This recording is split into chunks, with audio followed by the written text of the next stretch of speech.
Hey, hey, hey. How we doing, guys? All right, we are back to being 600 miles away from each other. We're Yeah. gonna rock and roll.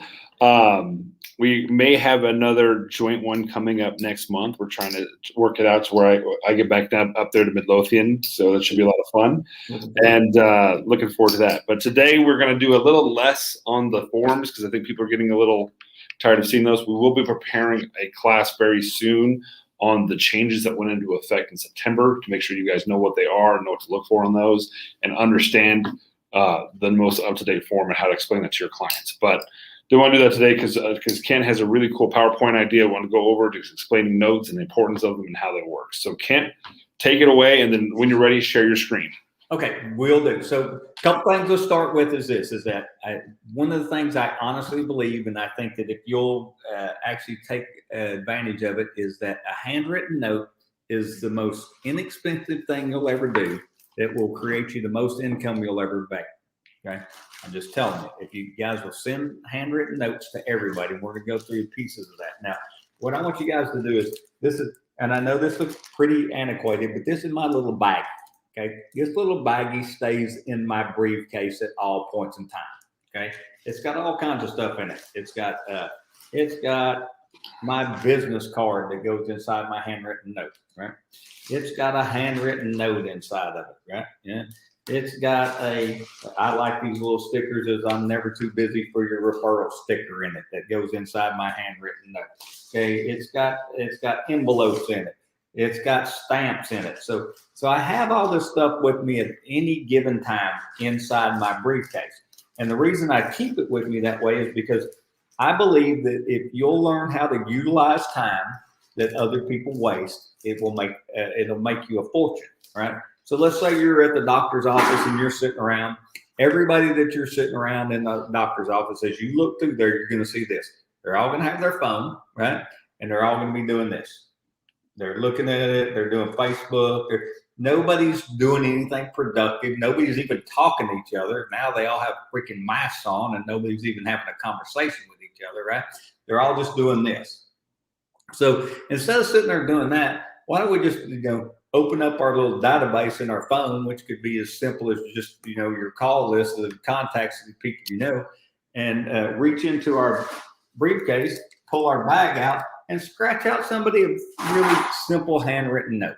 I mean, that time, now you're utilizing time you're going to waste that had nothing to do with, now you're being productive with it. Okay. So think about that. Keep that stuff with you. You can't write the note if you don't have the stuff with you. Right. We think about the notes. We think we should do it on every desk. I actually have 4 different desks. One, I have 2 desks at the office. I have a couple desks at home. And on every desk I have has everything I need to write a note. It has business cards. It has notes. It has envelopes. It has stamps. And it has my referral stickers. And every desk I have has that on it. So if I sit down somewhere or I have a phone call, Andrew and I pick up the phone. Like, here's a prime example. I mean, this is when you write a note, right? So I was looking on Facebook last night, and I saw, and I hope this is not a big deal to you, Andrew, or a problem for you, but I saw his daughter was playing volleyball and hurt her arm, right? Right. That's the perfect time for me to write a note. Man, I'm so sorry to hear about your daughter's arm. I hope everything works out all right. If there's anything I can do, just let me know. That's the note, guys. That's how hard it is. What did that take? Took us less than 10 seconds to say it. Took me maybe 30 seconds to write it, right?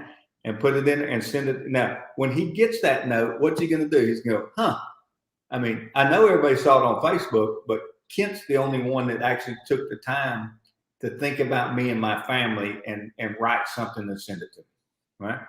I mean, it's a beautiful thing, guys. No, absolutely. And I'll tell you, I will be spending a lot of time wasted in the hospital soon because we went to the urgent care.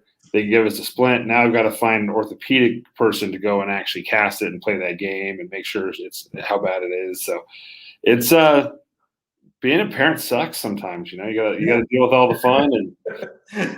But now when she's in there in the back and they won't let you go in because of COVID, what should you have? You should have a little bag like this. so that you can sit down and write everybody some handwritten notes, right? And I'll tell you, anytime I'm not as religious as I should be, and I'm definitely not as religious as Kent, but anytime I have taken the time, wrote the note, done the things, I was doing what I could to be very strong about it for a while, and I was very religious about getting them out, getting them done, and the response that I received from everyone was just, it's insane how excited people get when they receive a handwritten note. It's nuts. It really is. Yeah, it's just nuts, guys. If you will just think about it and do it. Just here's the deal: it's and I'm going to pull the PowerPoint up here in a second, but just think about this. If I talk to you on the phone and we have a conversation that you say anything in there that makes me click and go, I should write you a note. I should just go, oh man, Andrew's daughter, hurt her arm. That's a note. Hey, I was talking to Nick, and Nick said, hey, we just bought a new car. Really? That's something I can write a note. Anything like that gives me the opportunity to write the note. If you're a real estate agent and you're not writing notes to the people that sit at the front counter at the title company, you're crazy, man, because they're the ones that get stuff done for you. And they're the ones that don't ever get any recognition. Everybody goes, I have the best closer in the entire world. No, you got a closer who has the best staff in the entire world. Yeah. I mean, Andrew and I could sit there and close the thing. It's just signing documents. It's how do you get it to the point where it's ready to sign, and that's those person that's sitting in the front, or they're the ones that never get recognition. And if you recognize those people, guys, you're going to get so much out of it. So let me see if I can do this here. All right. So I'm going to share my screen. So I'm going to share, and I'm going to now just go to that, wherever that screen is, just go to it now. Can you see it there? I cannot yet. Wait. All right, we're there. I can see it.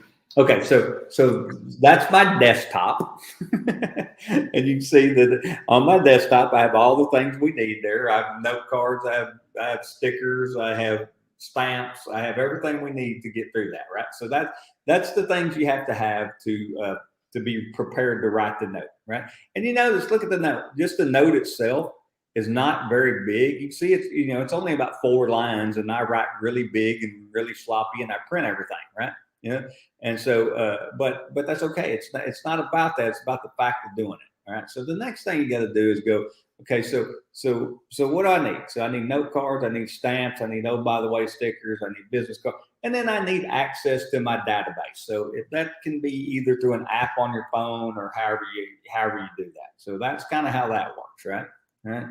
And so when do I write a note? I write a note following a call. So, it was wonderful talking with you today. I appreciate you keeping up mind. If you know of anyone who's interested or is looking into opportunities to buy in this market, please let me know. I mean, their notes are simple, guys. They're not, you don't have to try to be some big visionary or anything like that. Just write a simple note, and write the note about what it was. Can't wait to talk with you soon. You do that. So after the call, that's when you do it. It was terrific talking with you this week. I'm so glad you enjoyed the information on the remodeling. So I'd sent out, what had happened is we've stuck to the 5 things we've always talked about: calls, notes, pop buys, items of value, email. And so what I had done at this point was I had already sent out the information for the month on remodeling. So in this one, I'm just saying, I'm glad you got an opportunity to look at the information I sent you on the remodel, right? So that just gives me another reason to write the note. I mean, you want to write a note because you have a reason. So you have to do things to create the reason, which is the phone call or send out the item of value or do a pop buy, something that puts you in that position to make that note come through, all right? So following a pop buy. It's great to see you today. Thanks for taking a little time with me to catch up. That's all it is. You're not trying to go crazy. You're not trying to do anything. You're just trying to get locked a little bit deeper in their mind. So now I've written this note that goes through there. So that's a simple note on how to do a follow-up after you follow a pop by. All right. So as I go through this, you'll find out that I write a note after everything. Okay, so this is a critical one. Thanks for the referral. So thank you for the referral to Bob and Linda. You can be confident that I'll take excellent care of them. Your trust and support are greatly appreciated. All my best. Okay. Now I'm going to send that note, and the instant I get the referral, not if they close, not if they do anything. When the referral is sent to me, that note's going to go out. I personally drop a little $5 gift card in there for Starbucks or Sonic or something, but you can do whatever you want. But I always reward the action of the referral, the act of doing it, not when it's done, the instant they do it. So, keep that in mind. But think about it. I didn't write some big long, note about it. Just simple, thank you for the referral. You can be confident I'll take excellent care of them.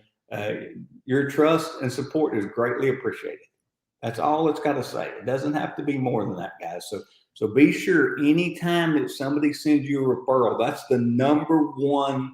If you don't write any other note, you have to write that note. That's the note that's going to create the next referral. So make sure that you're doing that for sure. Right? Thanks for the great service. So you have somebody that came out and you had an inspection done, and there was a problem with the hot water heater, and we got to get it fixed today. And the only way we're going to get this thing closed is if we get it done. I call my best friend, my best plumber friend, and say, can you drop everything you're doing and come do this so we can close? And he does. Guys, that guy deserves a note. He deserves a handwritten note. So thank you so much for your excellent service. It's obvious that you love what you do. Thank you. It's a great life. Make sure that you're thinking about what I want you to lock into your mind is there's so many opportunities out there for you to write the note that if you'll do it, it will create business down the road. But you got to be thinking about it. When somebody does something great for you, you need to make sure that you put it in writing, put it in the mail, and send it to them. Okay. Now, one of the things before I go any further, I just kind of popped into my head is that let's say you got a plumber there and you don't really know his mailing address, right? So how do I get that mailing address? Well, a couple things that you got to think of. First and foremost, I never ask anybody for their home address. I can get that through any type of tax service out there that we look at. So that's simple to do. But what I really want to know is if I'm talking to Andrew and I'm like, I need to send something to him in the mail. What I'm going to say is this. I got a simple dialogue. Hey, Andrew, if I was going to send you something in the mail, where would I send it? He may tell me his home address. He may say, oh, well, we have a P.O. box. I come from a kind of rural community, and about, I'd say, a fifth of my database has P.O. boxes, doesn't even have a mailbox at their house. So make sure you don't want to waste a 55-cent stamp and the time of writing the note and all that to send it somewhere where it's not going to get attended to, right? You don't want to get it sent back. Well, and for office, if you're passing it to an agent or things, there's a lot of agents that don't make it to the office very often. Exactly. So if you're sending a note to an office, it could sit there for weeks or months because even if they show up, they're not checking their mailbox or doing things as well. Exactly. So so I always just say, where's the best place for me to send it, right? Because like for me, it needs to come to my office. If you send it to my house, my wife looks at the mail at home. I've got an Amazon account and a credit card. I don't need anything else. So that's the only thing that comes in the mail. They're either trying to sell me something or give me another credit card, and I don't need either one of them. So if you want to send me something you're going to read, it needs to come to my office. And so you got to just ask people that. So make sure that you do that. Here's another one. Here's one that I think people really drop the ball on big. Is like, I meet somebody, say we're at the football game on Friday night, and I meet somebody and do the mayor campaign and get them to be part of my database. If you're looking to buy or sell real estate or had a friend or family member, do you have a real estate agent you'd use? And they say, no. Great. Would you like to join my client appreciation program? And they say, well, what does that mean? So I explain it to them. It's a call, it's a note, it's an item of value. It's just, information that comes up, right? So now I've got an opportunity to write a note. Thanks for joining my database. we're glad to have you. It's a great group of people. I'm excited to get to include you. So, I mean, there's all these simple reasons to be able to do it. Okay, so this is one of my favorites, and I know the business is really moving fast right now, but prior to a listing presentation, if somebody calls me and says, "Hey, Kent, I'm interested in selling my house. We're thinking about," I mean, first thing I'm going to do is handwrite them a note and send it over because I'm promising you, nobody else is doing that. All right. So be sure prior to a listing presentation, and if you can't get it, if you have to be there so fast, be sure you do one when you leave the listing presentation. Be sure and thank them for the opportunity to look and be a part of their life. Okay. Again, that's my next slide. Immediately after the listing presentation, right? Even if they're not ready to make a decision, go ahead and write them a note. Don't let a potential seller go by without you doing the extra things that they need to do. I was looking on Facebook, I don't know, last night or something, and a real estate agent popped up and said the 10 things you need to know about doing a listing, about listing your house. And it said, number 1, call me. The other 9, I'll take care of. That's awesome. Yeah, I mean, exactly, right. So, how great. So that's kind of the note, is thank you for giving me the opportunity. I've got number 1 taken care of. The other 9, just let me handle. If they list it, as soon as they list it, be sure and send them a note. Say, thank you so much for giving me the opportunity to list your home.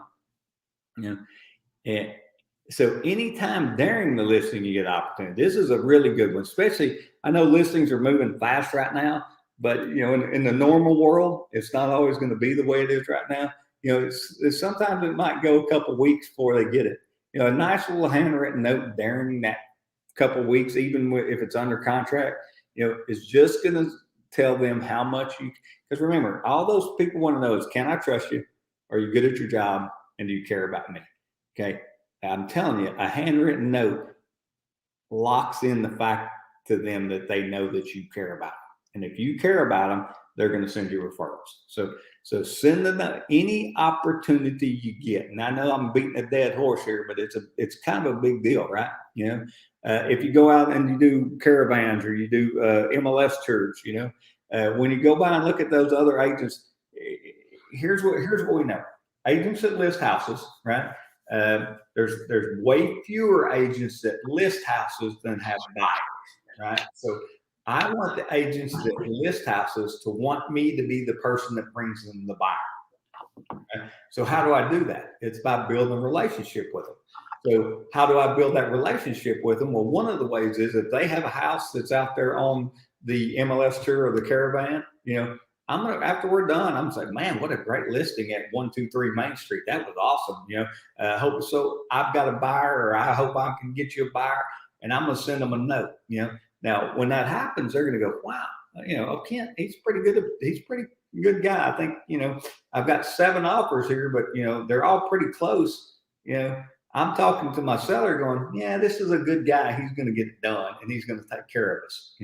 Why? Because I took 30 seconds of my life and wrote to my handwritten note. And Ken, I'll tell you, in this market, more often than not, that relationship is what's deciding if your buyer gets your contract accepted or not. 100% agree with that. Yeah. If you go to an open house, and you're and there's an agent in there, send that agent a little note that says, "Hey, man, what a great open house." I mean, this stuff is not really hard, guys. It's just you got to think about every opportunity that you have to do one. We talked about during the listing. Be sure and go and do that. Okay. Here's the one and this is where I think most people drop the ball big time, is with buyers. I don't think that people do a very good job of doing a needs determination with a buyer to find out what it is they're really looking for. I don't think that they have a true buyer's presentation. So if you're a buyer and you're going to come sit down with me, I've got a pre-built presentation for a buyer, just like I have a pre-built presentation for a listing. All right.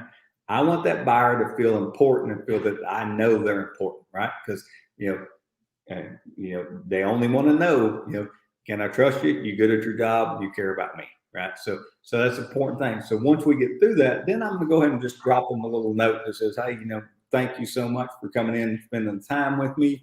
I look forward to helping your family meet their needs. Okay. Okay. Once you're out there working with them and you go show, you 5 or 6 houses to them during that time, if you spent all Saturday long with a couple in your car running around looking at houses, that afternoon might be a great time to remind them how you get paid through a handwritten note. Because a lot of them think you just get paid to run around show them. And you need to remind them that you get paid due to your referrals. That's why you always put, oh, by the way, I'm never too busy for your referral. Changes everything. Okay. Once they close, that's the most important time to send them one. Because right now, when somebody closes a house, you get a great opportunity to talk to them about how do you go to that next referral, somebody that they know, because they're not going to talk about real estate any more in their lifetime than they are during the transaction. So make sure that you're taking care of it, right? Same thing with the seller. When you go to escrow on the seller, get them a note. Congratulations on the accepted offer. They got the offer in. Send them a note that lets them know. You might even attach the contract to it and send that with it, right? And then this is kind of just a little bit of bonus material I have for you. Okay. That's a birthday card. That's a card I send out to all kinds of people. You can see it. If you can see it real well, that's a bush with a tie on it. And that's a bush with some pearls around their neck. So that's the Bushes. That's my last name, by the way, if you hadn't figured that out. And so the Bushes personally want to wish you a happy birthday. So I can now send the card out without really dropping in a business card or anything like that and remind them who I am, but put the card. And I learned this lesson from a great agent here in the Midlothian area. And, she told me, said, because I said, how come you list more houses than everybody else when we're all doing the same thing? She said, well, I said, what do you do that's different? And she said, well, maybe I send 800 birthday cards a year, and that she'll get 3 to 5 phone calls a week on people that say, you're the only person that actually sent me a birthday card. Now, 700 of them will do it on Facebook, but only one person actually wrote out and sent them a birthday card. Isn't that crazy? So doing that is critical. So I'm going to stop sharing here real quick and go back to this and tell you. Now, another little trick that we'll do that I think makes the most sense in the world is what we call adopt a client. All right. So I have a buyer, right? And I brought my buyer to your listing up, Andrew, right? Right. So you come in, you're with another company. I don't know you. I'm not competing. I'm not doing anything to interfere with any of the agents in my office. So what I'm going to do at that point in time is once you purchase the home that I had listed, right, I'm going to handwrite a note to the person that's moving in. And I'm going to say this, because once the contract's done and sold, everybody's free game at that point in time, right? So I'm going to just write a little handwritten note, say, hey, thank you for such a smooth transaction. I've been in this area for my entire life. If you need to know the best restaurant, the best doctor, the best veterinarian, auto mechanic, whatever it is you need to know, don't hesitate to pick the phone up and give me a call, right? I'm here to serve you. You'll be amazed at what that will do to change your business. Because most real estate agents, and it's the thing that breaks my heart the most, is most real estate agents will come in and somebody will walk in and say, I want to list my house. And my first question is always, what agent sold it to you? And they're like, I don't remember. And I want to die right there on the spot. Like, as a broker, one of the big issues that I used to have a lot is also, hey, I'm selling my house. Who's your agent? I don't remember their name. Yeah. And you don't know who's helping you right now? Yeah. It's just, it's nuts, man. And why is that? It's because we quit doing our job. We quit doing something as simple as picking up a piece of paper, writing, hi, how are you? I miss you. Putting a stamp on it and sending it in the mail. If you'll do that once a month, every month for every person that you've ever sold a house to, guys, I'm going to tell you, your business will triple in a matter of no time, because all people want is just a little recognition and a little bit of, somebody saying, thank you for being a part of what we do. It's not that difficult, right? We all want to overthink it. We all want to go, hey, how can I jump online and let everything be 100% automated? And I don't have to, I don't have to have any paper anymore. Everything's paperless, So we got all this transactional things going on out there. Everything's a transaction. And I got news for you. The money is in the relationship every time, and I've been around this a long time. I've been around sales my entire life. And from the day I got into sales till this day right now, all you ever see is people trying to automate and eliminate steps. Okay. How can we make this more streamlined?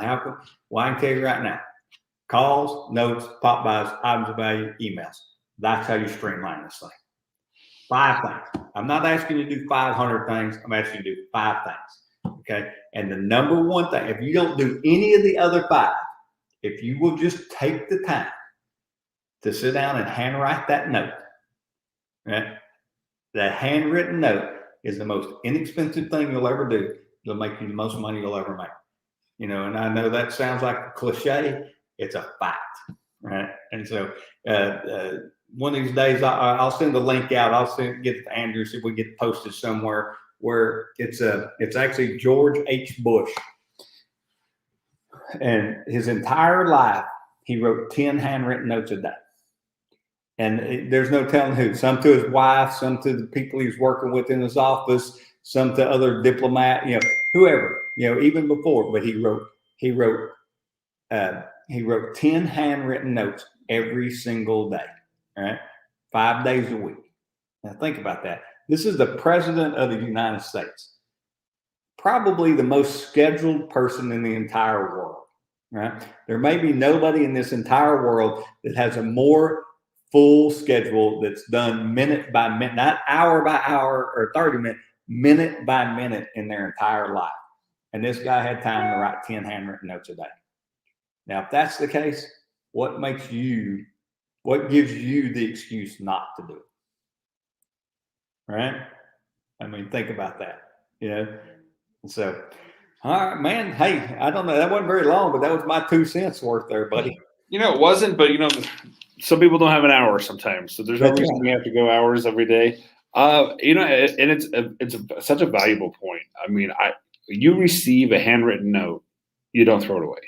Mm-hmm. I have a drawer full of handwritten notes where you're like, you even go to there, you're like, oh, I can't throw this away. And we fight. We want it to be harder. We want it to be more difficult. We want it to be more streamlined. But at the end of the day, that's, it's like, what do I do? I had agents go through and do the simple old school stuff and get 6 listings in one night. Yeah. Never did it again. Yeah. And we tell a story. It's like, man, you did that? Yeah. Did you ever do it again? No. Why not? Oh, it was hard. What was hard? Making a phone call. Yeah. Making a phone call was hard. Yeah. In 2000, at the time, it wasn't. This was years ago, back when we still used, the phone book to make money. And we actually talking about that today. The jokes. Yeah. I mean, how we spend money in this business has changed so drastically over the years. The phone book used to be one of our top marketing expenses. The newspaper used to be one of our crazy top marketing expenses. And now the thought of giving the newspaper a $350,000 a year contract is insane. Yeah. And I remember the day we stopped, the newspaper told us you'll be out of business in 2 years if you stop using us. And that newspaper went from 40 pages to 30 pages to 20 pages to, I think it's now a page and a half. Yeah. If it's not all online. And you just sit there and you're like, we need to change, we need to adapt. But the things that will never change or adapt is the relationships. People want to have that comfort level. Not all. Some people definitely do not and want to be fast and move. But more often than not, you're going to get a whole lot more business and repeat business from creating and working those relationships. It's huge. I do not compete against my agents. I do not market. I do not. All of my business, and last year Nick and I did 4 million, is purely from relationships. Absolutely. 100% was from people that I know and who know me, trust me, and like me, saying, "Hey, man, I'm ready. Let's sell. I'm ready. Let's buy." That's where my business comes from. I do not do advertising. I do not do office duty and take the calls when that come in. It's purely relationships with people I work with, and that's because I've accumulated them. I understand their values and I understand their needs, and I make sure when I work with them that they're going to be satisfied and happy, and they're going to tell their friends. Let's think about this, Andrew. So if that's the case, right, and we know it is, right? So if that's the case, what if we woke up with intention every day to focus on nurturing that? No, absolutely. Yeah. Yeah, and it's true. There's a fantastic book out there about managing the whirlwind, and the problem real estate agents have. Everyone has a different word for it, but I mean, the problem is everybody gets up every morning with plans of grandeur, and this is what I'm going to do. I'm going to knock out the world. One of my top agents I was talking to this morning, she's like, I spent all week trying to do this, and I haven't been able to get it done because the whirlwind gets in the way. The phone calls, the showings, the emergencies, the nightmares, the emails, and we've got to understand the whirlwinds are going to always be there. We've got to do what needs to be done. Right. And that's the difficulty. And it's easy to put off the stuff you really don't want to do. If I got to put something off, I'm going to put off the stuff I don't want to do first. Well, and I know you've heard me say this a million times, and I'll say it a million more times when you're around me. But lead generation will make you wealthy. Everything else is worth $10 an hour. That's just the facts. So if that's the facts, then that needs to be the number one priority in our daily routine, right? I mean, we can take care of writing an amendment. We can take care of getting something done through an option period, or we can take care of all that, right? But we have to take that set time every day that we've established to say, I'm going to go market my business during this time, and I'm going to do it. And whether it's calls, notes, the things that you got to do, you have to make that the priority in your business, period. Because I've watched millions of, not million, but lots and lots and lots of agents, right? So it seems like millions. Yeah. We go through and I've been a manager, broker, owner since 2005. Yeah. And the amount of agents I've seen go through the academy, go through the offices, go through my office, it's heartbreaking in a way because it's not you said it perfectly earlier. It's not a hard job. We try to make it look a lot more difficult than it is. We try to make it a lot more difficult than it is. Wow. But the problem is it's a job that requires you to actually work, and no one's going to tell you have to work. Right. And that a lot of people can't handle.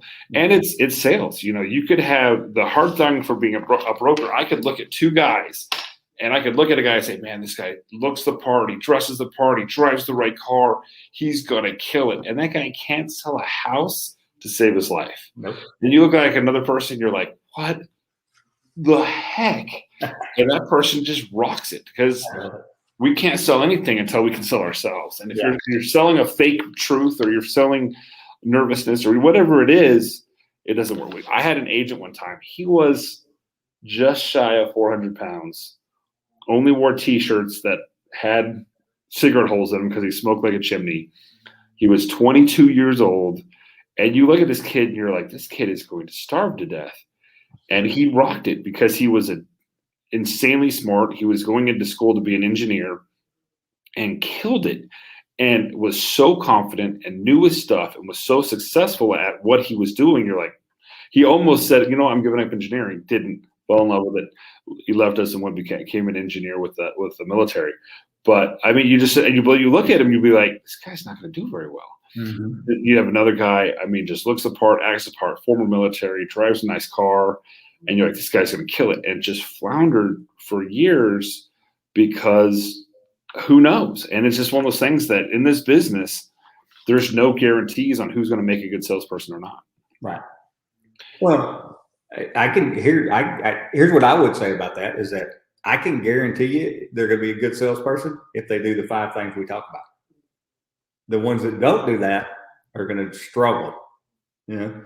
And it's interesting, you know, I've had agents come in. I had an agent that moved in from Ohio and moved into our small little community here. She knew one person in the community, and that was her husband that moved into from Ohio with her. Yeah. You know, 3 years later, she's walking across stage with a gold trophy in her hand. Right? You know, how is that? She made it a priority in her life to create relationships. And when you create relationships, relationships will lead. Zig Ziglar says this, right? You help enough other people get what they want, you're going to get what you want, right? Yeah. So if you learn, so what does that mean? That means I'm going to go out and I'm going to help you with the things you need. I don't care if it's finding somebody to mow your grass, watch your kids, wash your dog, whatever. I'm going to be the guy that helps you do that, right? So I'm going to just continue to help people do things that they need to do. I'm always listening for an opportunity to give you what I would consider a referral. You know, somebody, you know, if I was in El Paso and I would have found out about Andrew's daughter, I promise you, I've had enough surgeries on my knee. I have an orthopedic surgeon that I would refer to Andrew, right? Right? Why? Because he has a need, and I got somebody I trust, right? And I would send them that way.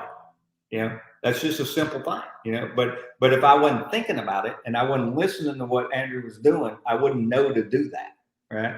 But when I do it, now what does he remember?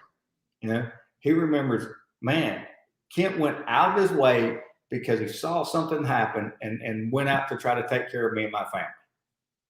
Now, if somebody says the word real estate, who is Andrew going to call? Absolutely.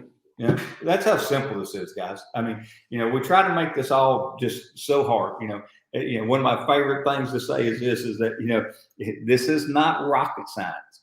You know, we're not trying to put a man on the moon and bring him home safely in this decade. You know, Robert Kennedy is not trying to talk us into doing something. We're trying to help people buy and sell houses. It happens every day, and everybody you know lives somewhere. Everyone, not some of them, they all live somewhere, right? Yeah. So if that's the facts, you know, then every person that you run into every day has the opportunity at some point in time to either move or give you a referral of somebody they know that's moving. Right? I mean, think about it. You know, this is not a small group of people. It's everybody you know. So write them notes, man. You know your database. You know, tell them you love them. Let them know that you know, they can trust you. You're good at your job and you care about them. If you'll do those 3 things, you know, you'll get to live the good life. And that's what we're all looking for. Absolutely. And I guess, you know, at the end of the day, do something. You know, it's so easy in this time frame, in this industry, in the world we're in right now, to just stop. Don't stop. Do something. Do it well. You know, it's like they say, what's the greatest motivational help book? The one you read and follow. Exactly. What's the greatest equipment? The one you use. You know, what's the best workout equipment? The one that makes you do it. Yeah. You know, and that's the sad truth is you just got to do what you got to do. So, absolutely, guys, get out there, write the notes, and I promise you, almost immediately you will get feedback. Almost every handwritten note I've ever written, when they receive it, I get a phone call. Like, that was so cool. Thank you so much. Yeah, because it's such a lost art. I mean, everybody's gotten so in tune to thinking that a text message or Facebook is the same as a written note, and it's just not. Remember, guys, it's as simple as this. It's the act of doing it. It's the fact that you took time out of your life to sit down and think about that person and write something down, put it in an envelope, and send it in the mail. I mean, it's a simple act, but it's an act that other people just are not doing anymore. So have fun, do good, write notes, make a bunch of money, and hang out with us again next week. Absolutely. And next week, we're really excited. Hopefully, everything's going to work out. The stars are going to align, and we're going to have a really great class about forming teams, team structures, and different ideas that you can do. We're really excited to get this class going because I think a lot of people have questions, have thoughts, have fears. You know, we'll talk about some of the problems we've seen with, as managers, both of us, I can tell you horror stories of partnerships gone sour, and the difference between what a partnership is and what a team is, and how those things can make your business better and more effective. So really looking forward to next week. Whether or not it's the right move for you. I mean, and at the right time. Move for, and other people, it's just not. And it may not be the right time, right at this time, but it may be later. Yeah. So absolutely. So really looking forward to that one. I think it's going to be a lot of fun and very interesting for a lot of people. So we're excited about it.